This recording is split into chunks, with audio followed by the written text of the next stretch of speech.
Welcome and thank you for joining us tonight for Addressing a Housing Crisis, What Should Be Done? I'm Sarah Baum, the Event and Marketing Manager at the Wenatchee World, and this is your Wenatchee World Forum here at Pybus Public Market. Refreshments including coffee, tea, and water are available courtesy of Cafe Columbia, along with some cookies on the wagon over there. Questions for our discussion were submitted online in advance. Once we've addressed those, we will take as many questions from the audience as time allows. And now I'm pleased to turn things over to Oscar Rodriguez, our Wenatchee World journalist, who will guide us through tonight's conversation. Thank you. So I'll have our panelists step up, take a seat. We have a new addition, so you guys might be a little squeezed up there. So, give me 1 second. So I'll introduce our panelists for tonight.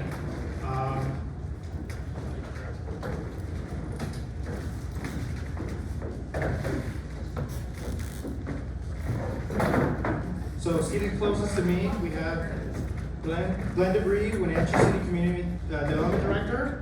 Mr. Glenn Hartwig, local business owner and developer. Nicole Deegan, designated broker and owner of John L. Scott, Wenatchee and Leavenworth. And Jim Blair, before CEO of FIG and past chairman of Building North Central Washington. Once again, I really appreciate you guys coming out tonight to answer my questions and some of the questions from the audience. So, we're discussing the housing crisis that is impacting our area as well as much of the rest of the state and the country. So just to start us off, first question. A 2024 Wenatchee housing market study states that the city of Wenatchee is seeing about half the number of new housing units needed to meet the demand in the city. Why is there a shortage of housing? And is it safe to say that we're seeing a shortage everywhere else in the valley? And there should be mics. Is there any particular order? No, whoever feels free. Are we on? Yes? All right, well, I guess I'll kick it off. I think I'm going to take a little different approach here, maybe a little more shocking than some of the conversations we've been having in our valley about the problem. And I feel like we've done a lot of tinkering around the edges with trying to subsidize our housing to help make it more affordable. And I think it really comes down to a very simple economic problem of supply and demand. And we just simply aren't building enough homes to support the demand in Wenatchee, in the valley as a whole, the Chelan and Douglas counties. And I think that is the key, is getting permits out fast in a reliable manner that the builders can rely on, that's a great customer service focus within these organizations, so we can get the supply out into the market. The only way we're going to really change this equation is if we simply put supply out there into the market. Yeah, I would add to that we have an attractive town. It's very cool to have an attractive town, from our recreation to our more dry area. But the problem is builders are not building to the level to keep up with the demand, and there we have an imbalance. So I think if we could figure out how to increase supply and support our builders, whether it's streamlining the permitting process, maybe variances, shortening red tape. There's some pretty severe red tape that we're running into. I'd like to be creative and make it very specific to our area. That would be, in my opinion, a good way to try and start fighting this. Kind of on the spot here. I just walked in to sit there, and I'm glad I'm up here because I got a lot to say. I just got back from a 75-day road trip around America, and when you get down in what they call the Smile State, so Texas and kind of all the way through Phoenix and everything, and even in Southern California, you see subdivisions for miles. I saw new shopping centers next to new car lots, next to new family entertainment, and it's just going on for miles and miles. You don't like this subdivision, go next door, there's another one.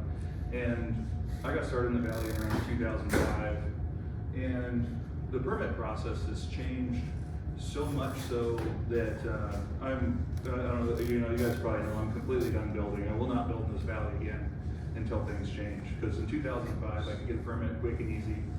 And then it just started downhill. You know, we had a landslide in Oso, and now we need geotech permits, geotech reports across the board for all kinds of stuff. There's a couple wildfires get close to town, and all of a sudden, I'm going to talk to the fire code and stuff. It's just non-stop. It is just a total onslaught. And as of April 1, we now have new health district requirements that will make your average lot in Chelan County that's on septic probably close to about 15 to 19,000 square feet.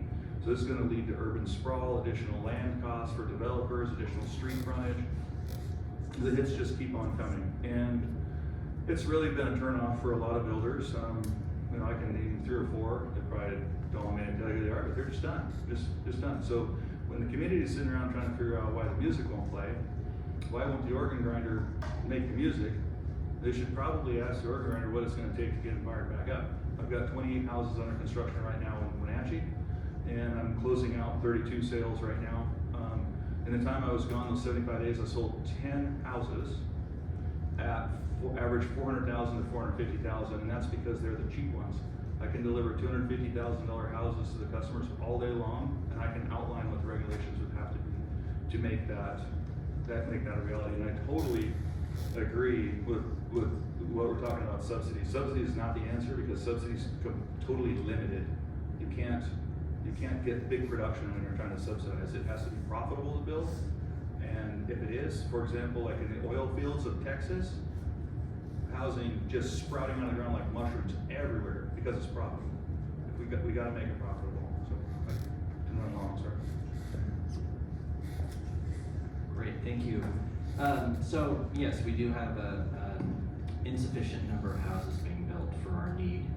We have made significant progress though in Wenatchee. In 2019, we had a vacancy rate for multifamily housing of 1%, even dipped below that previously.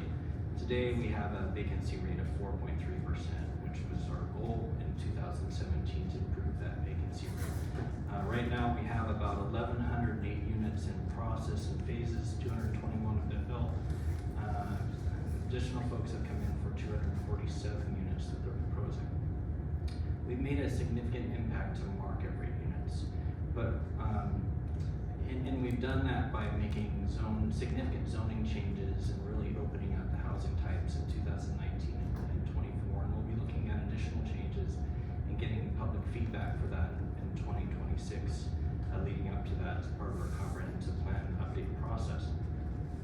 But really, I think part of the question was some of the reasons housing isn't being built, that labor, construction, costs, cost of land, mortgage rates, people holding on to homes because they have lower rates, those all factor into things.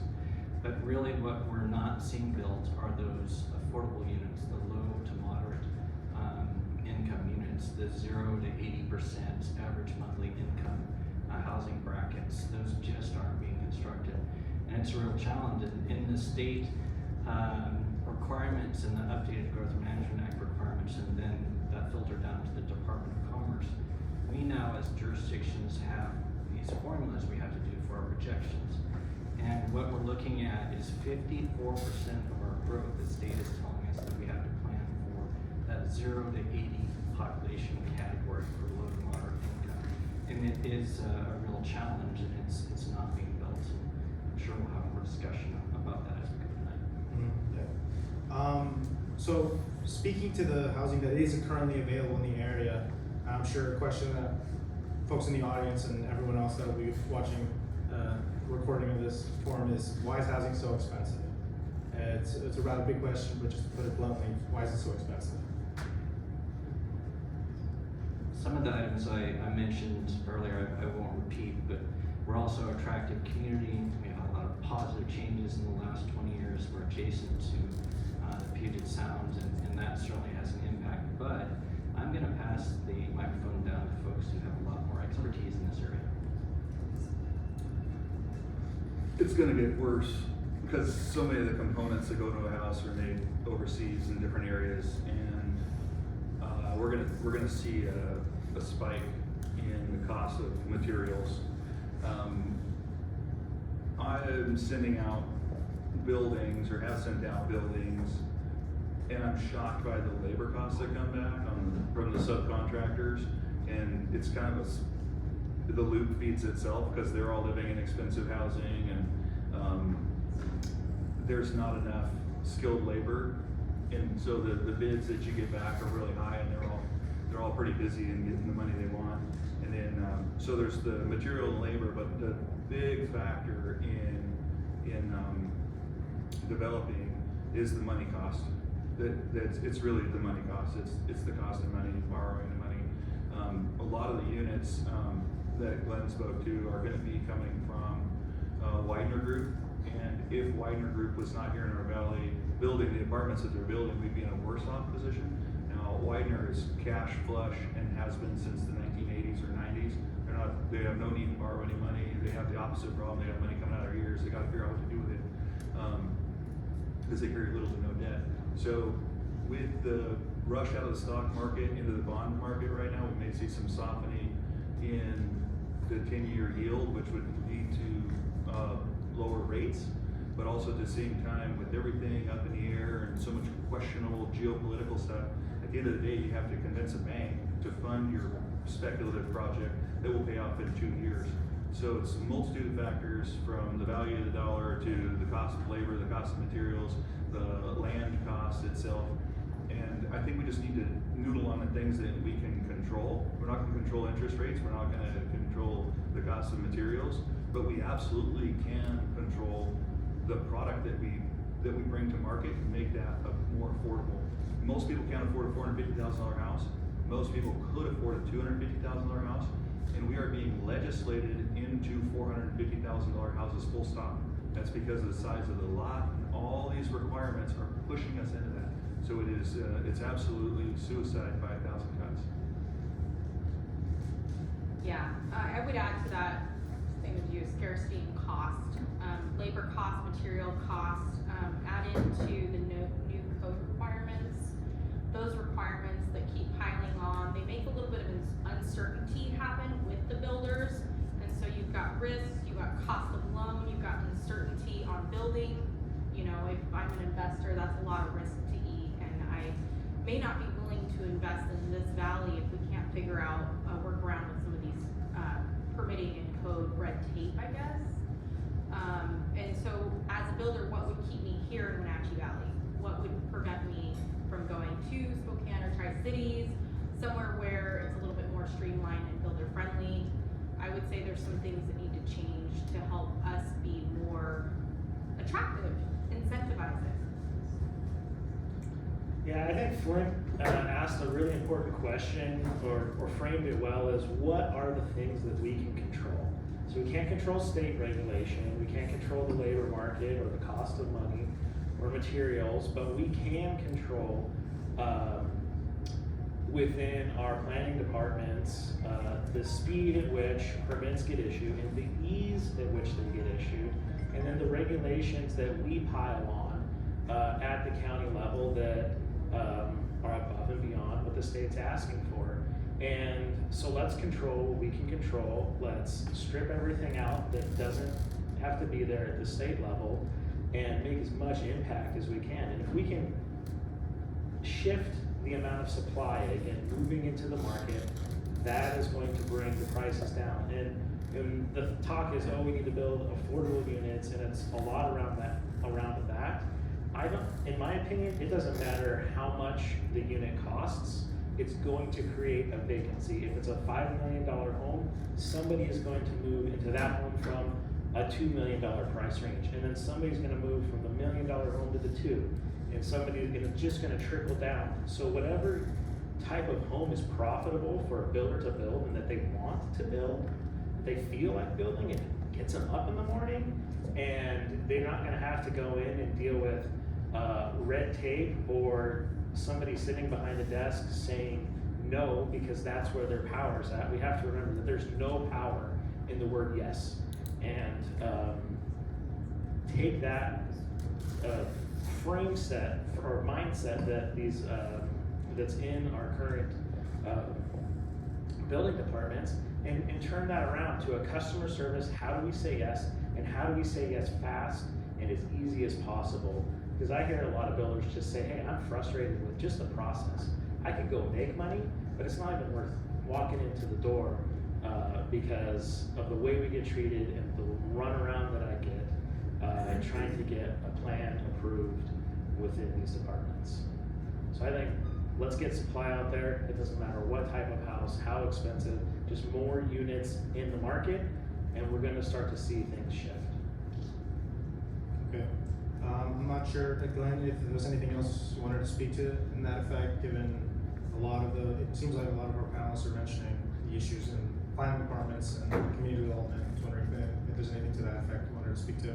Yeah, like what can we do within the departments to start to crank out permits and say, hey, the Wenatchee Valley is open for business for builders?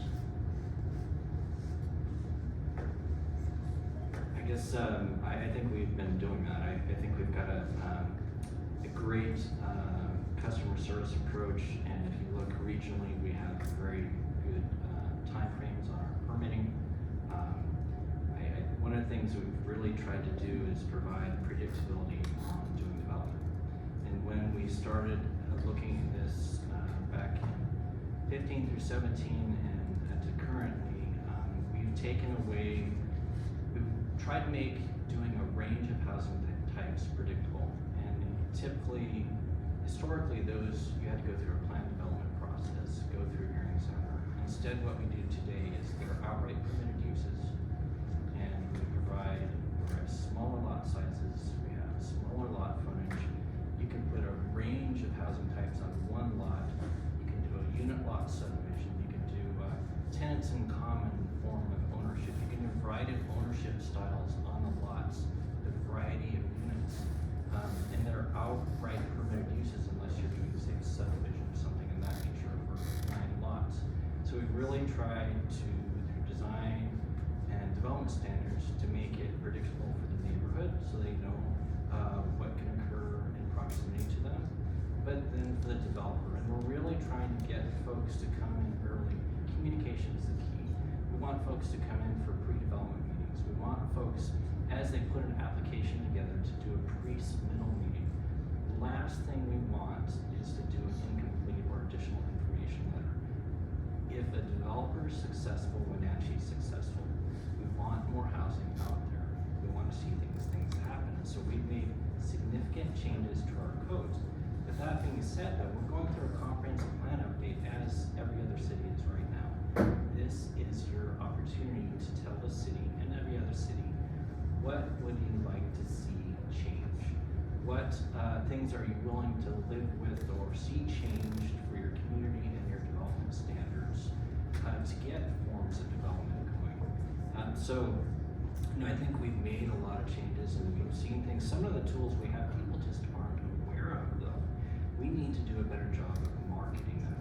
If the legislature would stop doing new requirements, we'd have time to do more implementation. But I would give a shout out to People's Bank. They just recently had a session for the public to come in and learn more about financing accessory dwelling units and what that means. They invited us to come in. It was great because we could talk to people about accessory dwelling units. Under our new code standards, no matter how many units you have in your lot, you can add up to 2 accessory dwelling units. And that's in our code today, as long as you can meet development standards. So. Oh, sorry about that. Okay, thank you. So, I think awareness is a hindrance or a barrier right now. We need to do a better job of marketing. We want to do visualization tools. Sometimes when you talk to someone about code, it's not their thing. Their eyes go blank. So if we can do more visualization, there's some really cool opportunities through visualization software to where at a pre-application meeting or a counter we can say, hey, have you thought about this accessory dwelling at home? By the way, this is what it looks like on your lot. And you can take that with you, or cottage units. And so we want to invest in technology in the future to help out with that. But really, when it comes down to it, part of our toughest project is that 0 to 80%.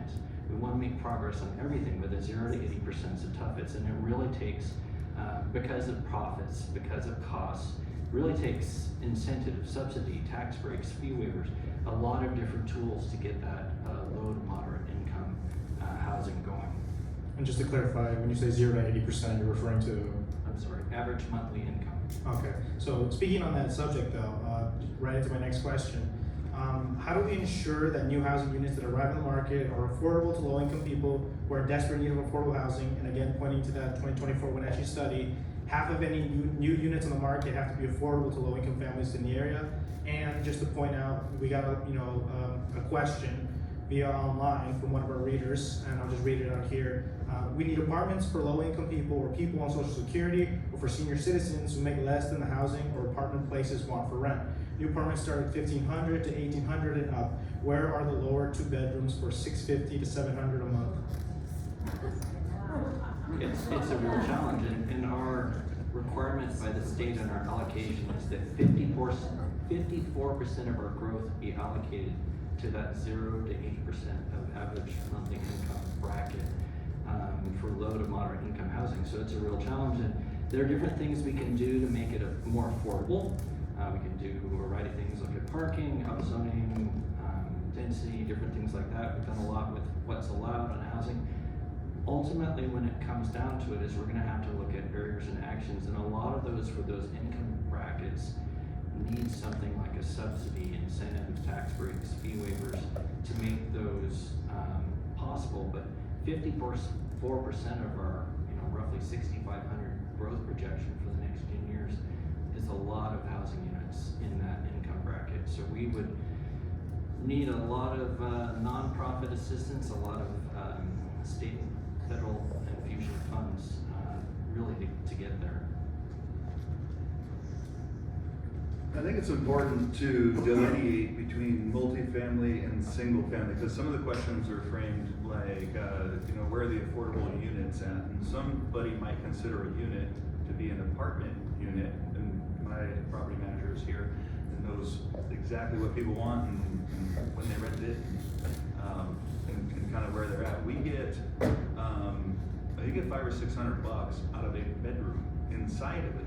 So when they're saying they want cheap units, the answer to that, so that question is apartments, literally micro apartments, a la style of Japan, and I'm talking about a couple 100 feet, because when the planning commissions and folks that write the code sit around and think about all the ways that they're gonna force building into little boxes, they have this idea of kind of a Whoville approach, they want everything to look a certain way, so you have to have so much frontage and so big of a garage and all these design standards and stuff that literally force the builder to build out of that little box. I've managed to find a workaround for that where we do one front door, and then when you walk inside the front door, we have 3 additional doors. So it's like, 14 unit apartments turn into 50 plus units behind the front doors. So we're literally like finding loopholes to try and squeeze through to get this stuff provided. We have full all the time, people love the product. When you talk about single family homes where you own it, we just have to go back to what they did in the 40s and the 50s, which was 800 square foot houses that are 2 bedrooms, have 1 bathroom, and right now I can't build that because my lots have to be 70 feet wide and so on and so forth. And what Glenn's saying is right. The attitude at the city has gone from night to day. I've noticed it myself when I go in. They come right to the front counter. Yes, sir. How can we get you going? The problem is there's a lot of options you can do. You can do a lot of subdivisions. You can do ADUs. You can do cottage housing. You can do all this stuff. And you go, okay, I'll pick option A and I'll go out there and do it. I'll go do some townhomes. So this is a true story. Springwater. I want to do some townhomes. I get hung up for months in permitting over a storm drain that the Department of Ecology can't quite explain why they want it. In Aniat, same exact project, they just took it out, threw it away, and said, that thing, what is it? It's a carbon filter to catch bacteria from bird poop on your car that's going in the ground. And it costs $20,000 and it's a nightmare to maintain. Wenatchee says we need it. Aniat says we don't. East Wenatchee said we don't. So it's the interpretation of the code. East Wenatchee said, not only do I need it, why don't you catch that water coming off your neighbor and put it in your drain? Are we gonna make me resize my drain field? No, go ahead, just put it in there, it's fine. So, because I can't get a permit, I can apply for a grading permit, so at least I can start pushing dirt. I go over there and I start digging holes. They're square and flat because the building inspector stops by and says, "What are you doing?" Digging holes. He goes, "Those look like they're square and flat." I said, "They are square and flat." See, a square and flat hole is construction, that's not grading. You have to stop, it shuts down my job site. So while the staff at the top, planning and all that, great, they all have a vision, they all have a goal, they want to see it happen. It's the last guy on the totem pole, the guy that's gonna walk on your job site in a little hard hat and shut you down. Those guys, that's where the rub is. It's down at the bottom. It's not with the upper layers. It's the guy I have to see on the job site. That's where it's at. So until we can get an attitude pushed through the department that says, no, leave these guys alone. They're doing us a favor. We want housing. No, it's cool. Let it go. That's what'll change, because those markets that act like that are no problem. Like, yeah, make it easy for me. So that's just something to think about.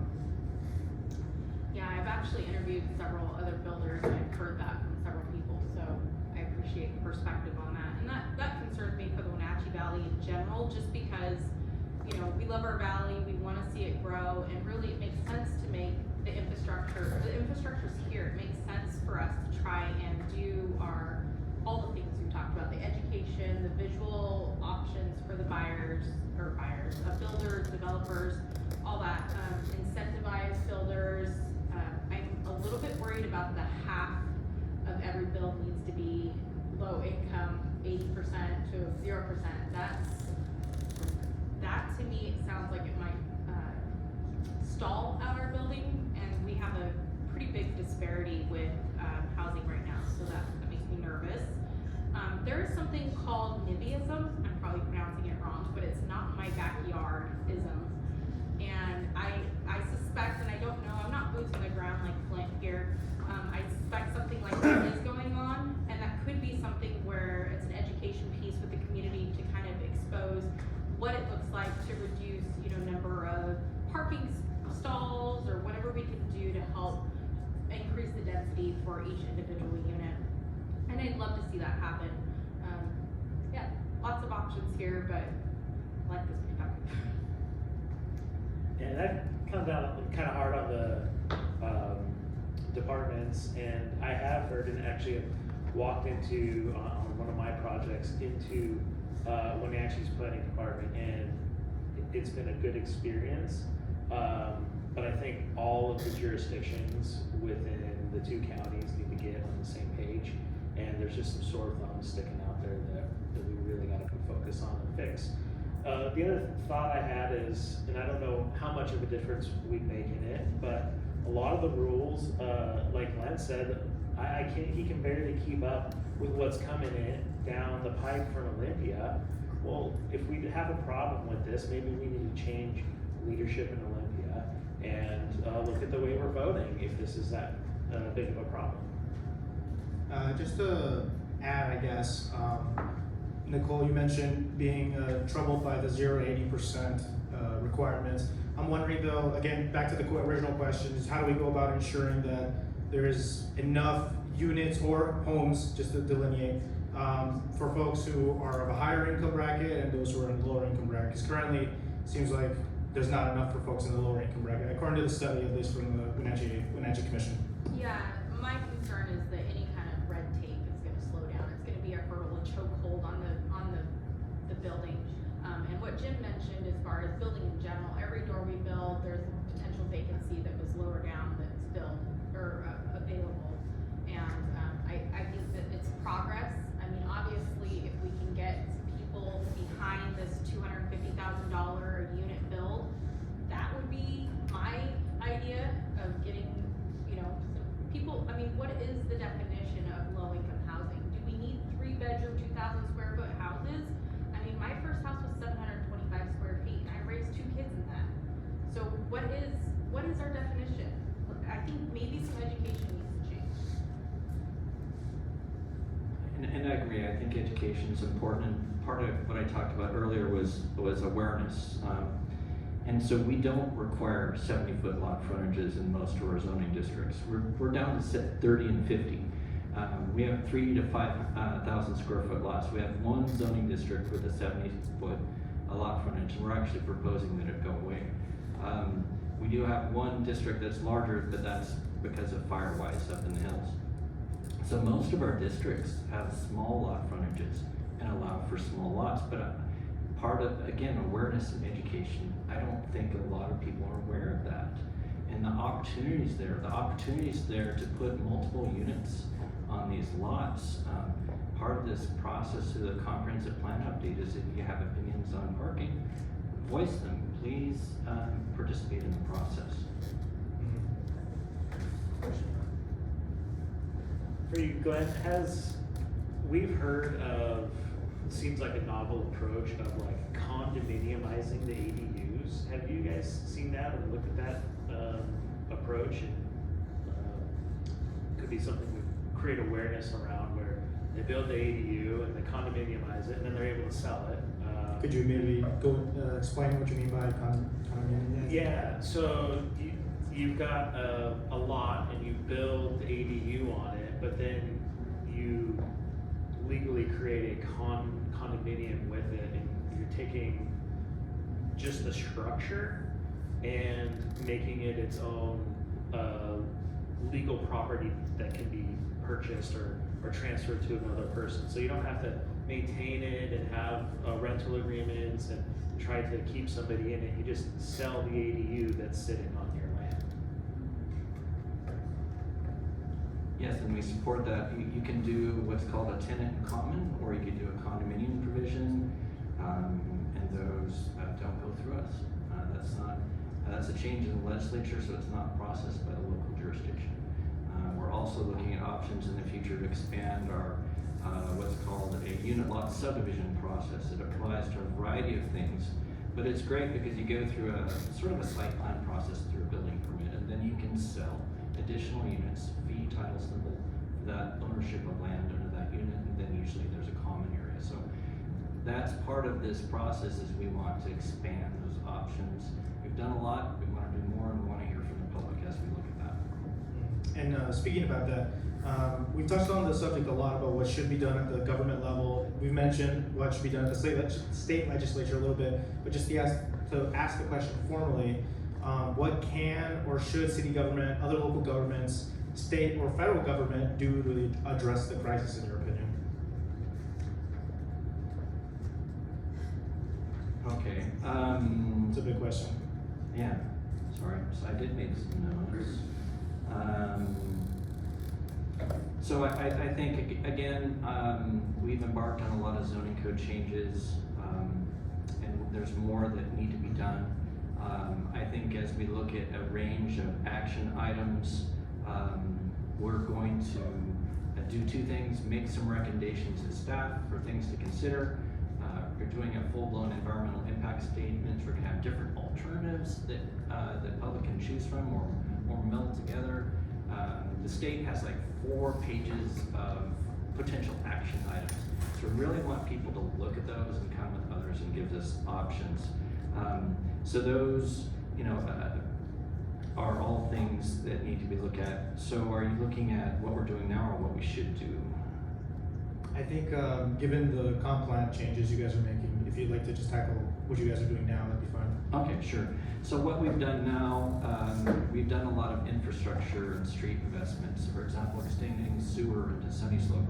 That was really necessary for us to be able to accommodate our growth, is to have that sewer capacity. We've looked at fee rates for affordable housing units for some waivers.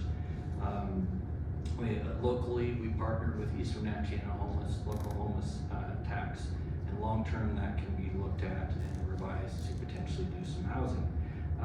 We've made a huge number of zoning changes, want to do more for consideration by the public. We give out free accessory dwelling unit plans to the public. We want that to be known, we want them to be used. We're working on different customer service initiatives. Again, we're wanting to invest in new visualization technology to be able to show things in the office, on the screen, and in our pre-application meetings. But more to be done.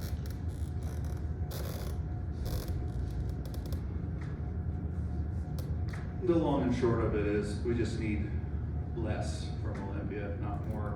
The new health code that they're passing on septic systems speaks to nitrogen in the soil. They're worried that your septic system is going to create too much nitrogen. So they're completely ignoring orchards, green lawns, parks, and everything that we spray nitrogen on to make it green, and saying that the septic system is the problem. So 2 years ago, I did a subdivision in Sunny Slope. All those lots are recorded. We met every one of the criteria to get our parcel numbers. It's signed off by the health district, fire department, everybody signed it off. New law goes into place April 1, made half of the lots in the subdivision no longer buildable. We have applications in now with the county. They're all being denied flat out. You cannot build on them. We're being told the lots are unbuildable. You cannot live there. Reason being is that there's a county ditch that runs along the side of the property, and according to Olympia, a ditch is now considered like a wetland stream. And they put a 100-foot setback from the county ditch. And the retention pond in the subdivision is now considered a fish-bearing lake of sorts, and the 100-foot setbacks from that made the lots completely unbuildable. So I hope they get it untangled, because at the same time it made every single lot in Sun Cove flat out unbuildable. We can't build there anymore. So it's kind of early. All this stuff will probably shake out in the next few weeks. If it has to go before a hearings examiner, it will go the way staff said it will go. Because from 2018 to 2024, our local hearing examiner never, not once, ever has ever sided with a single person who brought the complaint. Sided with staff 100% of the time. I've got charts I can show you every case that's gone before the hearing examiner, and everyone went one way. So this is like a judge who just sides with the cop no matter what, and on the payroll. So these are issues that when a developer looks at an area, and then rent control coming down from Washington State. Run for your life, just get out of here. They don't want you here. Take your feet and move to where you are treated better. And I think that's what a lot of people are doing, and that's why it was so eye-opening on my road trip to see massive expansion, just explosive growth. And when I've had private conversations with local leadership, they're like, yeah, how was traffic? Oh, it was rough. Yeah, I went there. And I've had, commitments that we want affordable housing. I bring in my affordable housing fund. These houses look cheap. They are cheap. Yeah, not in my neighborhood. So it's like the NIMBYism big time. And we just need a big path. Either stop complaining about affordable housing or get out of the way. You either want it or you don't. But you can't have your cake and eat it too. If you want affordable housing, you're going to get traffic. You're going to get houses that are cheap. And that's how you make it affordable. The Volkswagen air-cooled Bug was the most popular car on planet Earth, outsold everything on the planet, and nothing's even close. Doesn't have power windows, doesn't have power steering, simple little ugly piece of junk that holds 2 people and gets you down the road. We need houses that are simple little ugly piece of junk that you can sleep in. And if you want $1 million house, you can go buy $1 million house. Guess what? We should encourage that too, because those people pay $11,000 a year in taxes and a $250,000 house. I don't know, I think we can make them cute too. I think it comes down to education, right? Educating the public. I love the integration of potential technology with the visualization piece.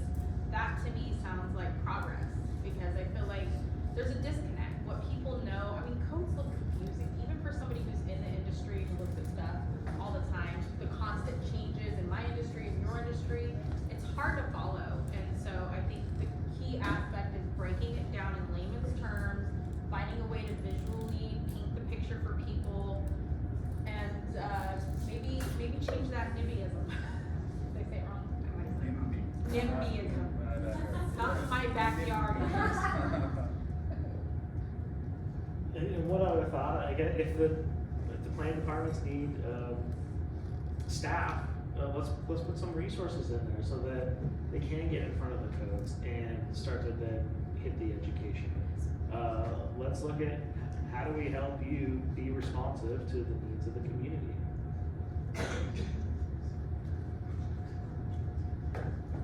Real quick comment on that sewer up in Sunny Slope. For 3 months, we've been battling, trying to get at our expense a sewer pipe from our property that is ready to go right now for apartments. Like I said, I'm out, I'm selling it, but it's sitting there, it's ready to go for apartments. It's right off the corner of Easy and School. 3 months, going round and around and around and around. around with the sewer district, can't get any answers out of them. We're offering to pay 100% of the cost to bring sewer to our lot from the corner of School Street down to us. And it's just a grind, like we're about ready to throw in the towel, can't get any answers. He's not here today, literally can't get any answers. At the same exact time, the sewer pipe got pushed up to the cemetery on Homey Road and came close enough to an already complete subdivision that's all done.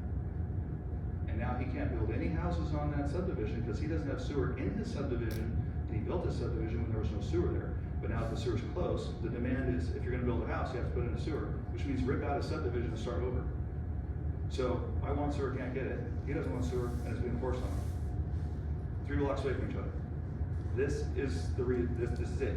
We could solve that right there, that's 60 to 80 apartments on our property, and I think he's got 10 or 12 lots. That exists right now, and you can't get anywhere. Go talk to the county commissioners, go talk to everybody, just nothing's gonna happen with any of that. So, one last question before we turn it over to the audience. Kind of a speculative question for you guys, but sorry, I have to ask it. How long do you guys think it'll take before we start seeing some real substantive changes to this housing crisis here in the area specifically?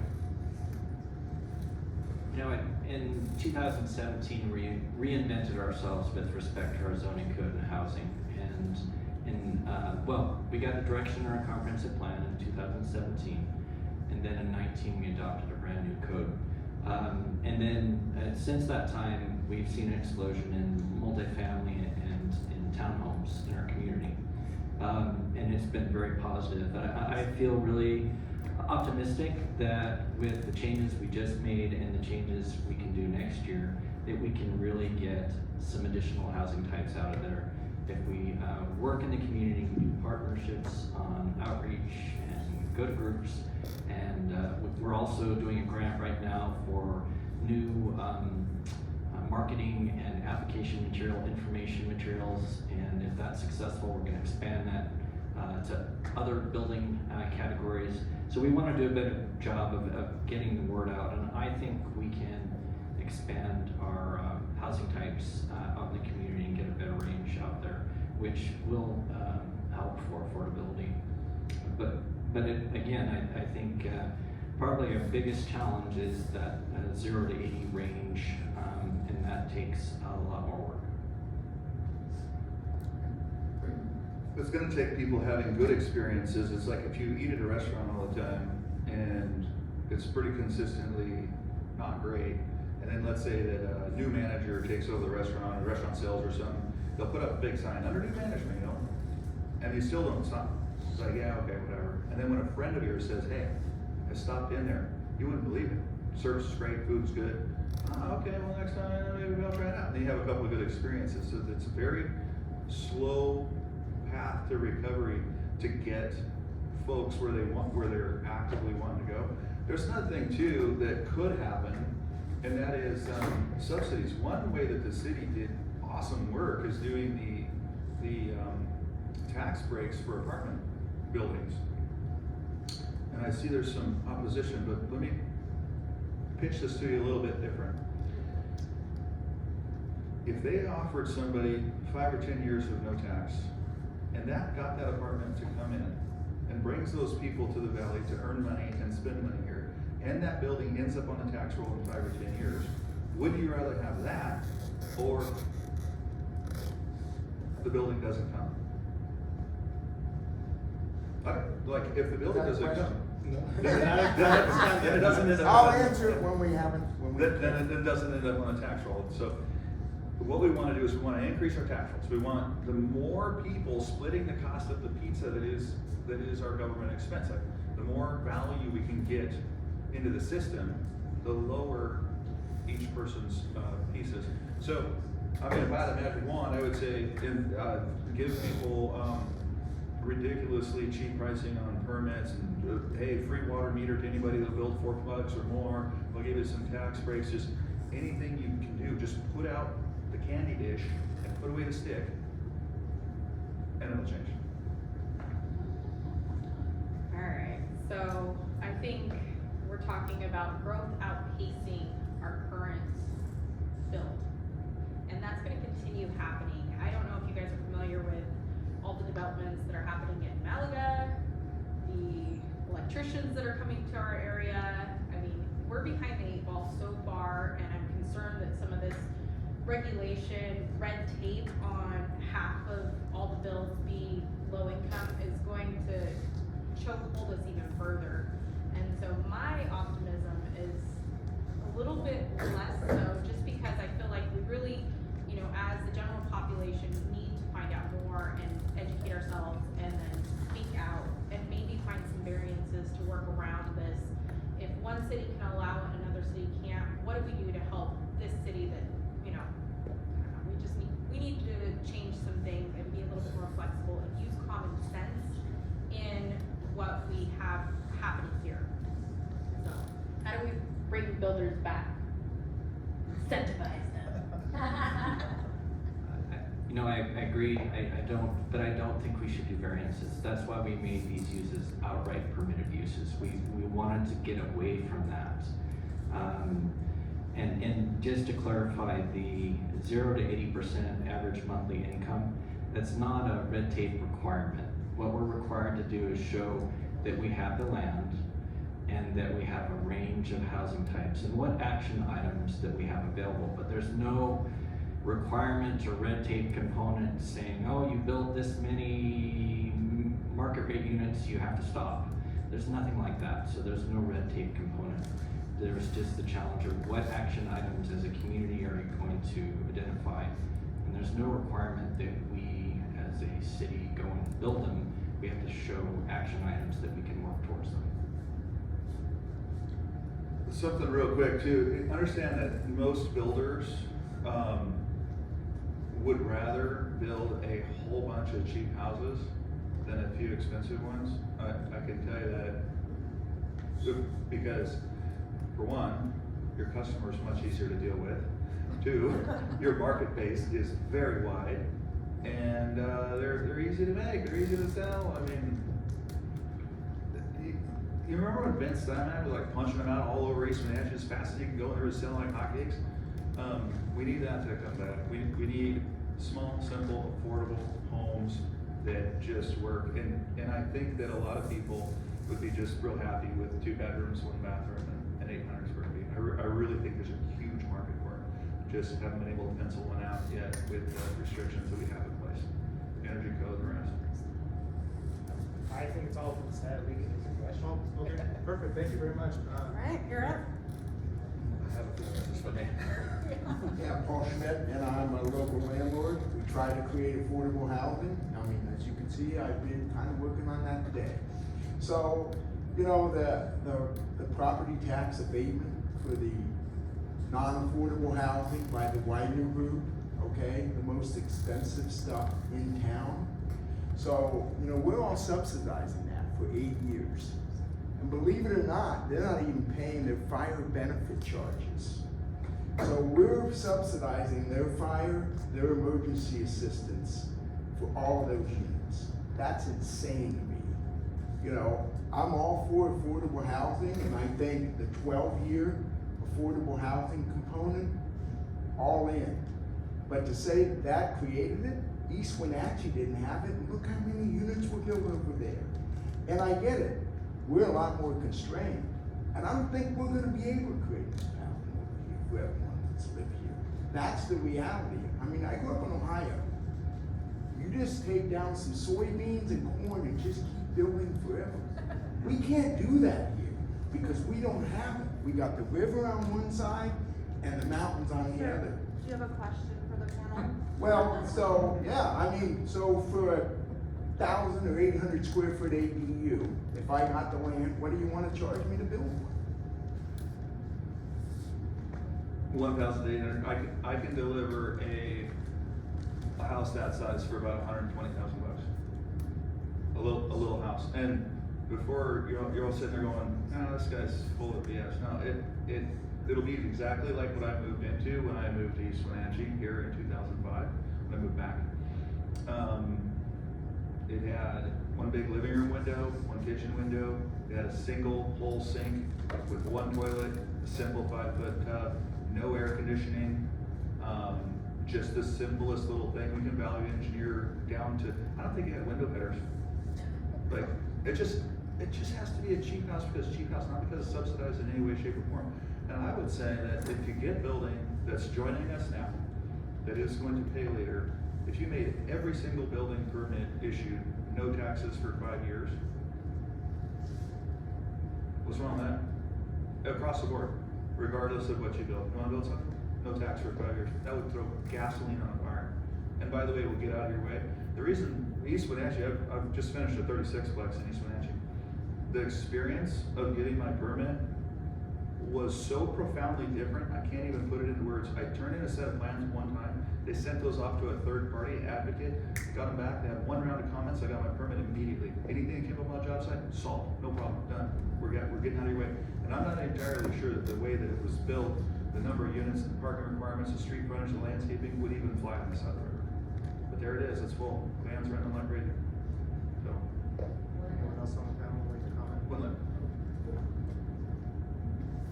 Our multifamily tax program has changed, and we now require that there be an affordable component. So for a 8-year program, we have someone interested right now for 122 units that they'll be proposing, and they want to do the 8-year program. So 10% of those units, 12 units, would be low to moderate income units for an 8-year period. So that's our program today that we have.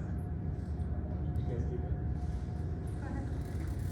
Regarding the ADUs, what would it take to make the city of Wenatchee and Chelan County equitable in able to having 1,200 square foot ADUs rather than being limited to 800 square foot ADUs?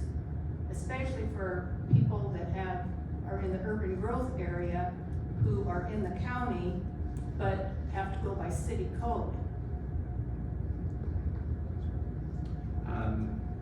We've just expanded our options on units, and the variety of number of units can be on a lot. You can look at cottage units and a variety of others. As far as, for example, our cottage units, I believe, do go up to 1,200 square feet. Those are community choices on the size requirements. I'm sorry, I can't remember what the Growth Management Act said on sizing. I thought they had something in there. But as far as, take a look, propose, participate in our process, and we do coordinate with the county, and they do adopt our regulations. So, and if you have questions, feel free to come in. We can look at the code together, and then please do submit a comment.